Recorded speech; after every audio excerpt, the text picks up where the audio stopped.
honnêtement, surtout à l'époque, c'était pas une envie d'être entrepreneuse, mais une incapacité à me voir travailler à temps plein 35 heures semaine dans un bureau. Mm-hmm. C'est arrivé ponctuellement que j'aille à faire des semaines de 35 heures, par exemple, quand je devais faire des remplacements l'hiver au devoir ou quand je travaillais il y a longtemps au gouvernement fédéral, quand j'étais encore en région pour un emploi d'été. Mm-hmm. Chaque fois, ça me mettait à terre. J'avais Ah ouais. aucune énergie, j'avais pas vraiment d'intérêt pour la vie de bureau. Je trouvais que ça allait trop lentement, puis de plusieurs façons, je sentais que même si j'avais le genre de diplôme pour devenir, par exemple, enseignante de cégep ou d'université, je sentais que je serais juste pas fonctionnelle physiquement. Mon nom est Tatiana Saint-Louis et j'anime l'Ambition au féminin, un podcast pour toutes les femmes pleines de vision, de talent et de drive qui désirent redéfinir le succès selon leurs termes et leurs conditions.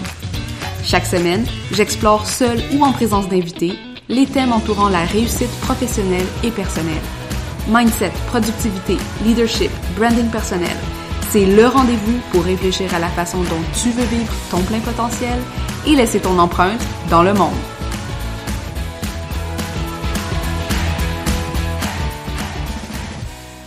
Salut! Comment ça va aujourd'hui? J'espère, comme d'habitude, que tu vas bien. J'espère que ça va toujours bien. Même si c'est un petit peu impossible que ça aille toujours bien. Fait que j'espère que tu te sens comme tu te sens. Bref. Enough avec les petites intros qui veulent rien dire. Aujourd'hui, on va parler avec quelqu'un qui a des similarités avec mon propre parcours. Des similarités que j'ai trouvées intéressantes à adresser parce qu'elle a suivi une toute autre voie que la mienne, bien qu'on soit quand même dans des domaines assez proches. J'ai invité Roxane Nadeau pour nous parler de comment son parcours de littéraire, son parcours d'autrice, parce qu'elle a publié un recueil, elle était beaucoup plus du côté créatif que moi. Moi, j'ai un parcours de littéraire, mais plus analytique. J'ai fait ma maîtrise en littérature comparée, mais pas nécessairement dans le but d'écrire. Et aujourd'hui, Roxane, elle est réviseuse linguistique et gestionnaire de communauté. Et elle a notamment fait le bonheur de la chorégraphe Rodney Désir du spectacle Bout Trail en faisant la stratégie de réseaux sociaux du spectacle. Elle a aussi co-administré la bien-aimée page Horacio, notre héros, Horacio pour Horacio Arruda, naturellement. C'est sûr que j'enregistre ça et on vient juste de sortir du confinement pour le coronavirus. Mais si vous écoutez ça, même si vous êtes en France, Horacio Arruda, c'était notre directeur de la santé publique ici au Québec. Bref, alors, Roxane a prêté main forte à son créateur sur cette super page hyper populaire ici. Et sa vocation, c'est vraiment de participer aux discussions de société en expliquant le rôle des réseaux sociaux là-dedans.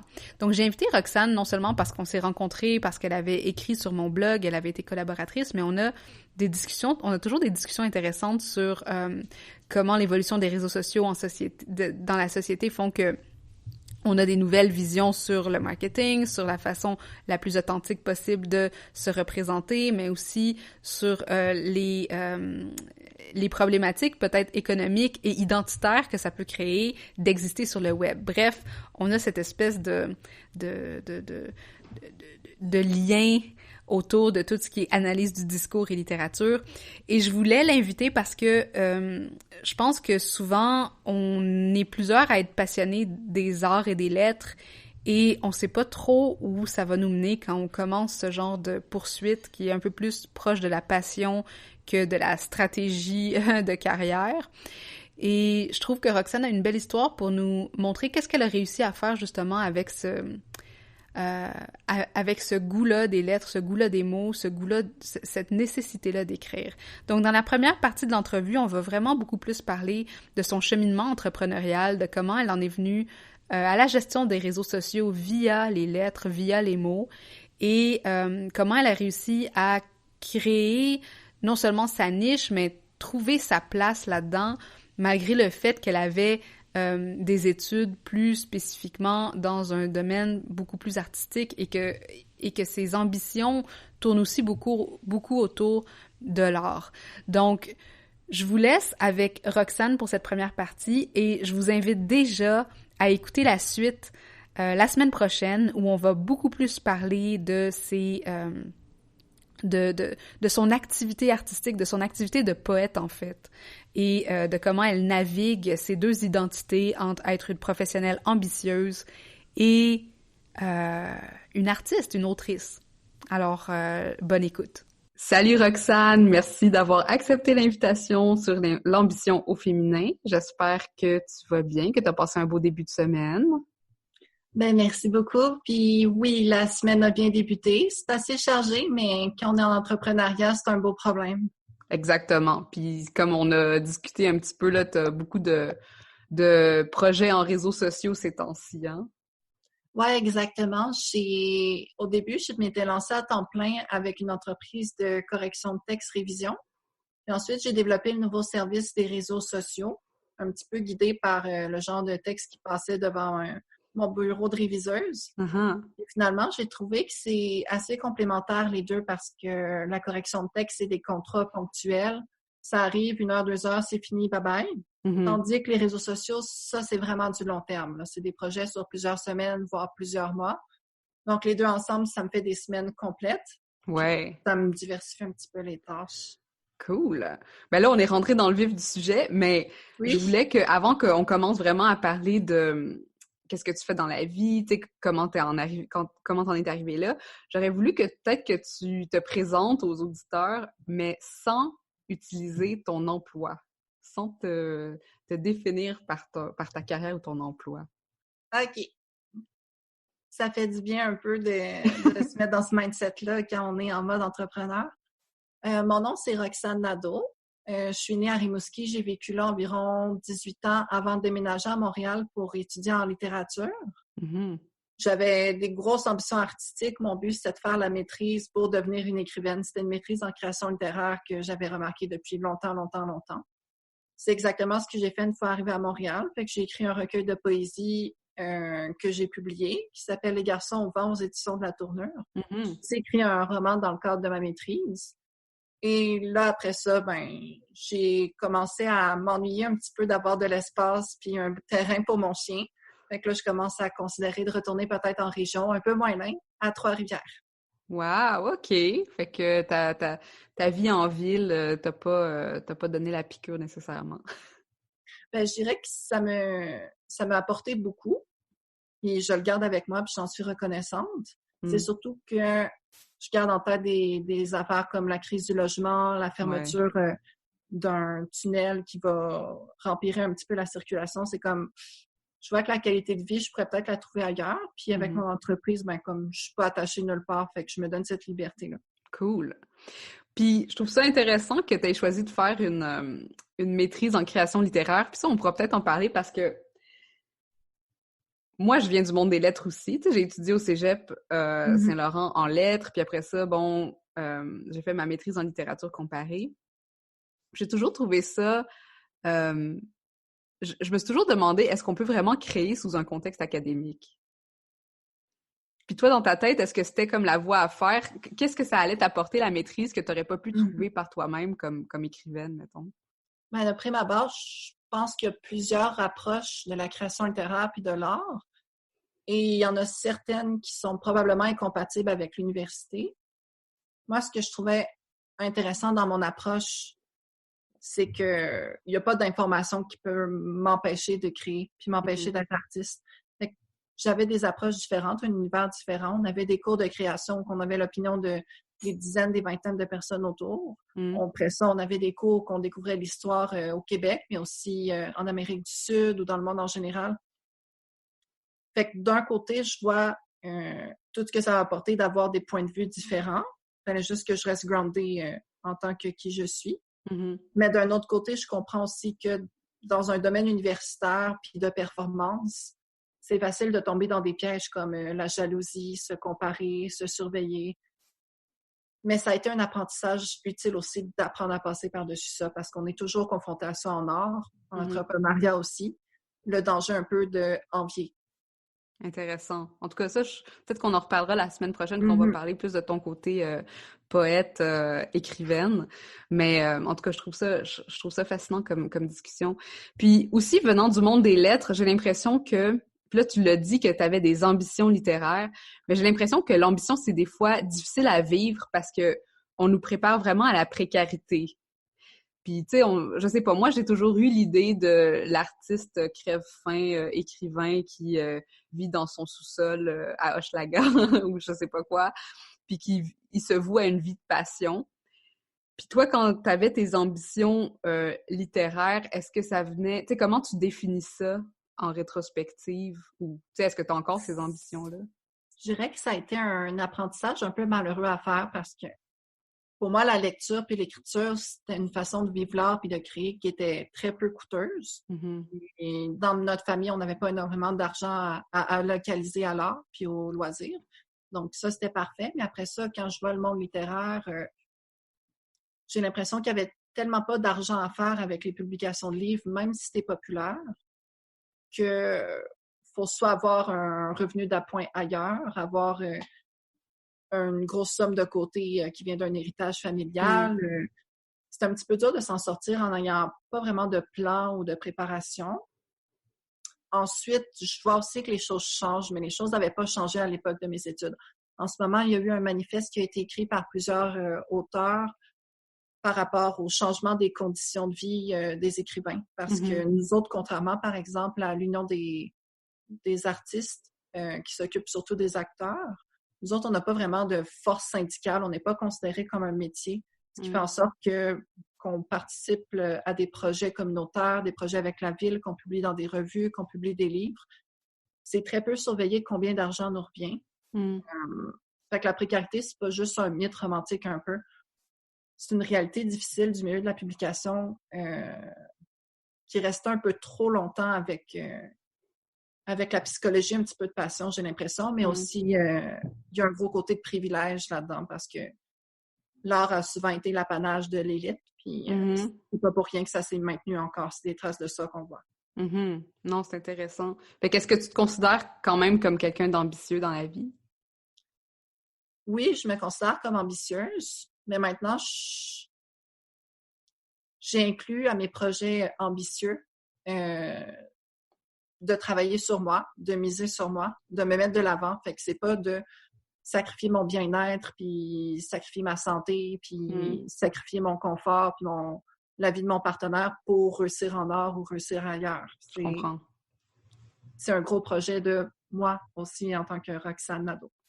Oui, non, je comprends. Puis est-ce que c'est un petit peu par là que ton saut dans l'entrepreneuriat s'est déroulé? Tu sais, parle-nous un peu de ton parcours après tes études. Tu sais, bon, là, tu as ta maîtrise, tu as publié. Qu'est-ce qui s'est passé ensuite? Mon parcours d'entrepreneuriat a commencé pendant mes études. J'ai eu mon certificat en révision pendant le bac. OK. Fait que j'avais déjà commencé à faire de la révision. Mes premiers clients, c'était des étudiantes et étudiants du doctorat qui avaient leur thèse à faire corriger. Fait que ça a été mes premiers contrats. Après ça, ça a grandi un peu pour que je m'occupe parfois de des communications ou articles scientifiques faits par des professeurs. Et à cette époque-là, j'étais à la maîtrise et je travaillais à temps partiel au devoir, au contact client. Et je dirais que le saut vraiment en entrepreneuriat en tant que tel, parce que je travaillais à temps partiel, j'étais salariée, mais je ne savais pas encore exactement c'est où que j'allais placer mes ambitions, justement. Ça s'est fait quand j'étais à la maîtrise, que j'ai fini ma maîtrise, puis que là, je travaillais à temps partiel. Je suis dans une situation bizarre où je faisais pas assez d'heures au devoir pour appeler ça une carrière selon moi, mais je faisais trop d'heures pour pouvoir vraiment investir mon entreprise de correction de texte. Intéressant. C'est dans une situation un peu comme inconfortable. Puis ma planche de salut, ça a vraiment été la mesure de soutien au travail autonome d'Emploi Québec. C'est avec ça que là, j'ai pu avoir de l'argent chaque semaine pour pouvoir me lancer en entreprise à temps plein. Puis avec mes cours puis mes connaissances, c'est là que j'ai vu que pour une vision plus professionnelle puis pour respecter mes buts, j'étais mieux de développer un autre service en réseaux sociaux. Ça, c'était mon parcours. Là, pour les réseaux sociaux, j'ai suivi un programme d'études aussi. Mais pour le parcours en large, c'est pas mal ça. Puis l'entrepreneuriat, est-ce que c'était quelque chose que tu avais sais, que tu disais que quand tu étais jeune, tu allais vouloir travailler à ton compte ou c'est vraiment juste venu comme, tu sais, de fil en aiguille par rapport à ce que tu considérais être ton expertise? Tu sais, est-ce que tu aurais aimé ça, avoir une job temps plein dans une, je sais pas moi, chez un éditeur, là, mettons? Honnêtement, surtout à l'époque, c'était pas une envie d'être entrepreneuse, mais une incapacité à me voir travailler à temps plein 35 heures semaine dans un bureau. Mm-hmm. C'est arrivé ponctuellement que j'aille à faire des semaines de 35 heures. Par exemple, quand je devais faire des remplacements l'hiver au devoir ou quand je travaillais il y a longtemps au gouvernement fédéral, quand j'étais encore en région pour un emploi d'été. Mm-hmm. Chaque fois, ça me mettait à terre. J'avais Ah ouais. aucune énergie, j'avais pas vraiment d'intérêt pour la vie de bureau. Je trouvais que ça allait trop lentement. Puis, de plusieurs façons, je sentais que même si j'avais le genre de diplôme pour devenir, par exemple, enseignante de cégep ou d'université, je sentais que je serais juste pas fonctionnelle physiquement. Mm-hmm. Là, c'est sûr qu'avec la chance de faire mon entreprise puis de faire un horaire à mon goût, j'ai appris à plus travailler sur moi, à plus connaître mes forces, mes faiblesses. Puis, je pense que j'aurais peut-être un peu plus d'endurance dans un milieu du travail, mais ça reste... Maintenant, je connais les avantages de l'entrepreneuriat, puis au lieu de juste pas vouloir être salarié 35 heures semaine, je veux être entrepreneuse. Cool, intéressant. Puis, bon, tu l'as nommé, puis on en a parlé un petit peu, mais tu as récemment ajouté la nouvelle corde des réseaux sociaux à ton arc. Puis ça semble quand même super bien se passer. Ça semble avoir découlé vraiment rapidement. Comment tu vois ce saut-là entre comme le fait que tu étais réviseuse, puis le fait que maintenant tu crées du contenu digital? T'sais, est-ce que pour toi, c'est la suite logique? Je pensais que ça serait une suite logique plutôt graduelle, mais le virage a vraiment été fulgurant parce que je faisais la correction de texte, puis ça arrivait des fois qu'on me confiait des mandats qui concernaient des tweets ou des statuts Facebook ou des articles de blog optimisés SEO. Fait que j'avais un petit peu de connaissances parce que moi-même, je faisais de la promotion numérique de mon entreprise en essayant d'avoir des connaissances à gauche, à droite. Fait que j'avais ce genre de contenu-là, puis je sentais qu'il y avait une grande demande du côté de la rédaction numérique. Mm-hmm. Je ne savais pas exactement quel genre de forme ça allait prendre. Ensuite, il y a une de mes amies qui s'appelle Nelly Brière, qui a créé justement le programme Cours en réseaux sociaux de l'INIS et qui est enseignante dans ce programme-là aussi. Elle m'en a parlé. Puis je me suis dit que ça serait intéressant. Ce que j'avais l'impression, c'est que la révision, j'avais atteint comme un plateau où même si tout le monde a besoin de révision un peu, il n'y a personne qui est prêt à investir des gros montants là-dedans. Puis même si je fais de la formation continue pour me garder à la pointe de la révision grammaticale, puis me garder mes connaissances fraîches, ça allait vraiment pas être une valeur ajoutée qu'elle allait être directement monétisable. Fait que je voyais un petit peu qu'il y avait peut-être un mur qui s'en venait. Il y a quand même des réviseuses qui font carrière là-dedans, mais je prenais aussi en compte que moi, travailler, par exemple, 4-5 heures de temps en révision chaque jour, ça m'épuisait un peu. Fait que j'essaie de voir un peu c'est quoi qui marcherait pour moi. Puis les réseaux sociaux, j'ai comme eu l'instinct que ça marcherait. Après ça, j'ai suivi le programme. J'étais vraiment sur mon X. J'étais très stimulée. Je posais beaucoup de questions. Je participais, je m'appropriais les connaissances. Je demandais du feedback aux professeurs. Là, je pense qu'ils ont pu comprendre un peu que je prenais ça au sérieux. Grâce à ça, j'ai eu des références de la part de des professeurs pour avoir mes premiers contrats. Après ça, des gens qui étaient connexes au projet m'ont donné des contrats aussi. Puis de bouche à oreille, ça l'a vite déballé. Ouais, parce qu'aujourd'hui, c'est quand même cool. Tu fais les réseaux sociaux de la Place des Arts. C'est quand même un mandat assez nice. Ce que je fais, c'est les stories quand il y a certains événements de la Place des Arts. OK. Puis on est comme un trio de 3 gestionnaires de communauté. Ouais. Celle qui fait le compte de la Place des Arts, c'est Marika, que tu veux justement recevoir à ton événement. Oui, oui. Qui aura été passée lors de cette entrevue de podcast. Mais oui, Marika est très intéressante aussi. Puis ça me mène à me poser la question aussi, parce que bon, j'ai l'impression aussi que quand on étudie en lettres, on a ces idées qu'on a peut-être, je sais pas moi, t'as la voix du professorat, t'as la voix de la révision linguistique, puis t'as un petit peu la voix des médias. Pour toi, puis j'ai l'impression aussi que c'est 3 mondes qui sont quand même très peu réglementés. Ben, c'est pas une impression, c'est la réalité, je pense. Puis remplis de personnes qui veulent percer dans le sens... tu sais, je vois beaucoup de gens qui vont faire de la révision de texte sans avoir étudié là-dedans ou sans avoir vraiment une pratique, qui vont juste faire comme, ben, je suis bonne en français, fait que je peux justement me lancer là-dedans, puis, tu sais, je vais te corriger un texte. Puis pour avoir fait affaire avec des gens qui n'étaient pas des réviseurs professionnels, puis moi, bon, je viens du monde des lettres, fait que je suis très exigeante, mettons. Mm-hmm. Tu sais, j'ai de la misère à comprendre comment tu peux, dans le fond, offrir des services alors que t'es pas aussi légitime que tu devrais l'être, entre guillemets.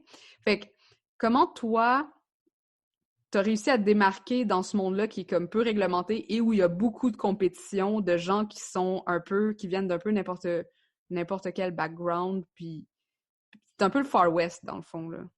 Mm-hmm.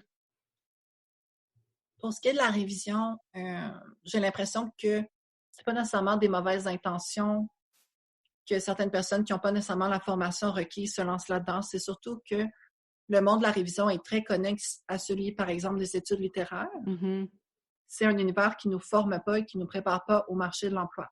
Très vrai. Fait que les gens ont peut-être pas connaissance que d'avoir étudié en littérature, ça donne la capacité nécessaire après ça à faire du service à la clientèle, à faire des devis, à fixer son tarif, à faire de l'auto-révision, à faire de l'évaluation avec une personne extérieure quand c'est pertinent, puis quand on débute, de faire du mentorat. Je pense que les gens sont juste tellement pas équipés pour connaître ces termes-là puis ces concepts-là qu'ils se lancent un petit peu en entrepreneuriat et que là, ben, j'imagine qu'ils finissent par se rendre compte que il aurait peut-être fallu un petit plus à quelque part. Mm-hmm. Fait que moi, de mon côté, comment j'ai pu me démarquer en révision? Je dirais que j'ai fait un peu comme n'importe qui se lance en entrepreneuriat, que j'étais à tâtons au début, j'ai fait des erreurs de débutante, puis j'ai essayé d'apprendre, puis j'avais vraiment comme but de me professionnaliser. Mm-hmm.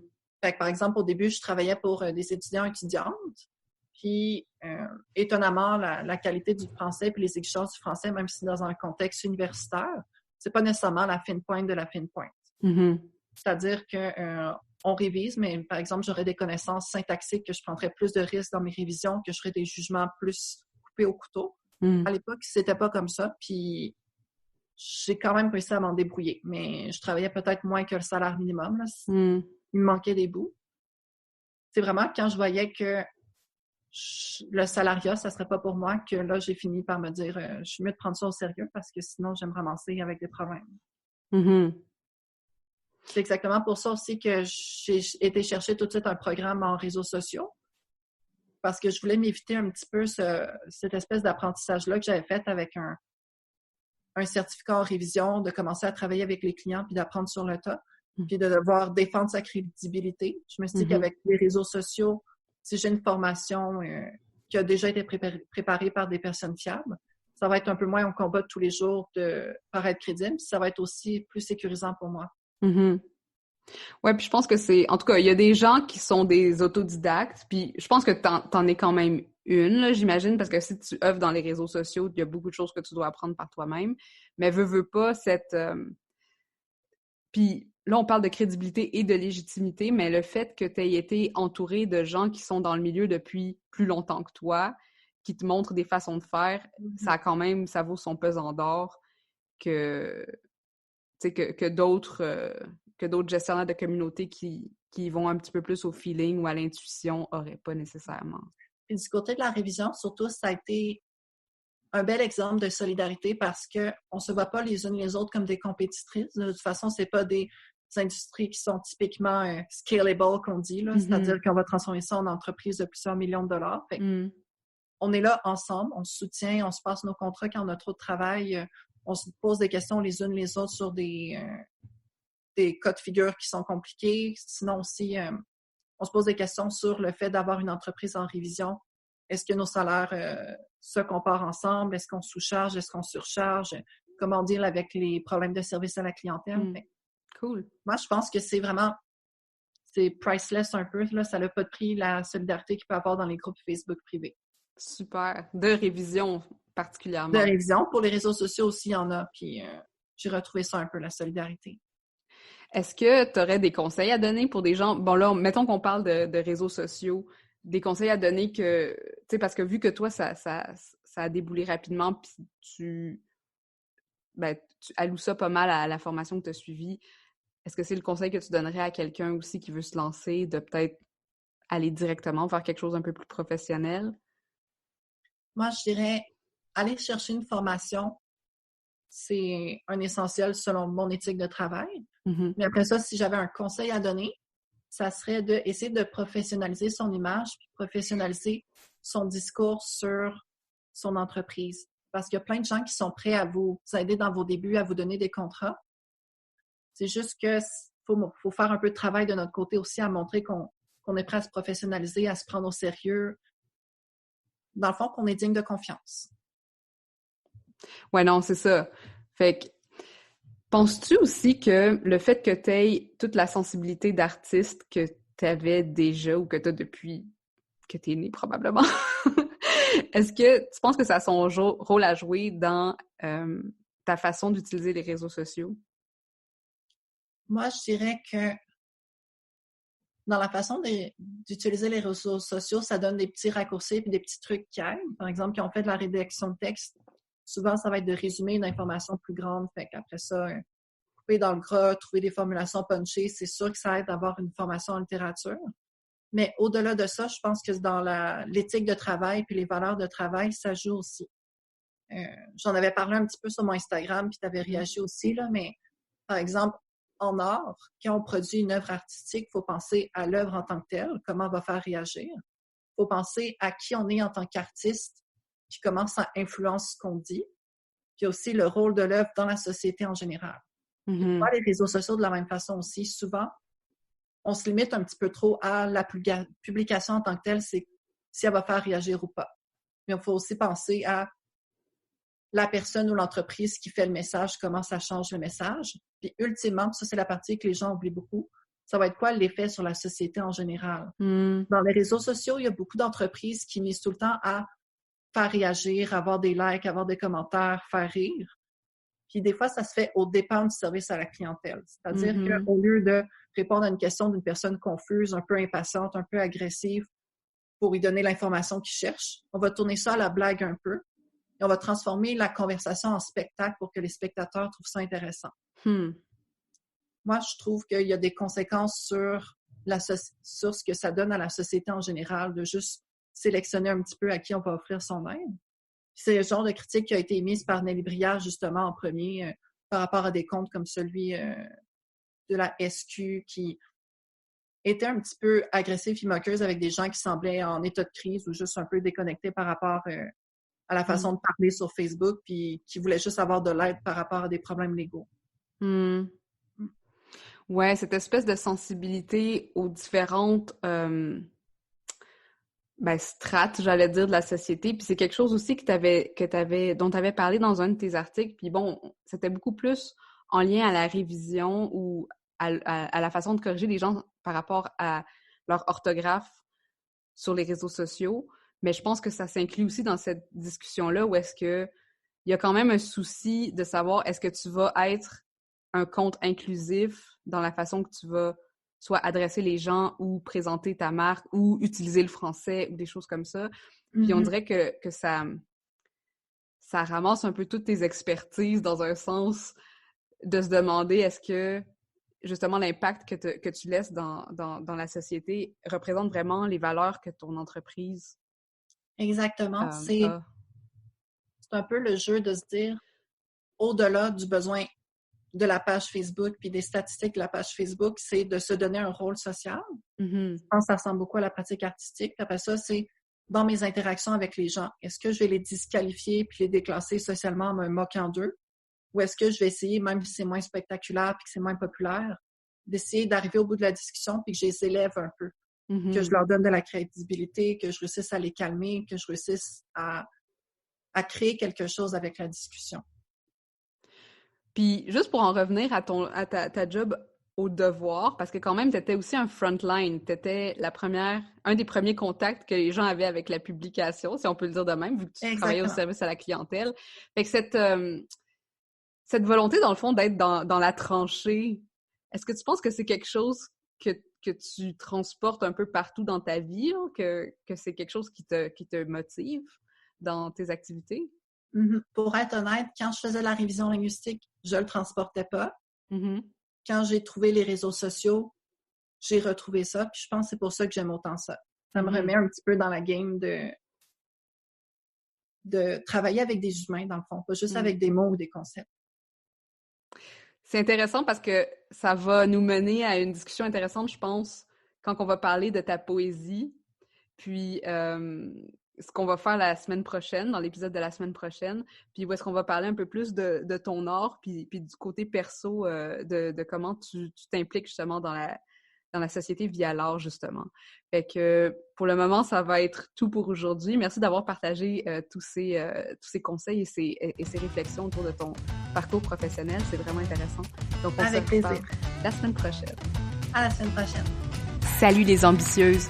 J'aimerais faire de ce podcast une plateforme d'échange et de réflexion autour de ce que ça veut dire être une femme et avoir du succès aujourd'hui. Si tu connais une femme dont le parcours inspirant aurait intérêt à être partagé, ou si toi-même pourrais nous outiller grâce à ton expertise ou ton expérience, rends-toi sur mtamarque.com/invité pour m'envoyer les détails. Et finalement, profites-en pour t'abonner à ce podcast afin de manquer aucun des épisodes. Et si tu es dans un mode généreux, laisse-moi donc un 5 étoiles pour aider d'autres femmes comme toi à découvrir le podcast. À la prochaine!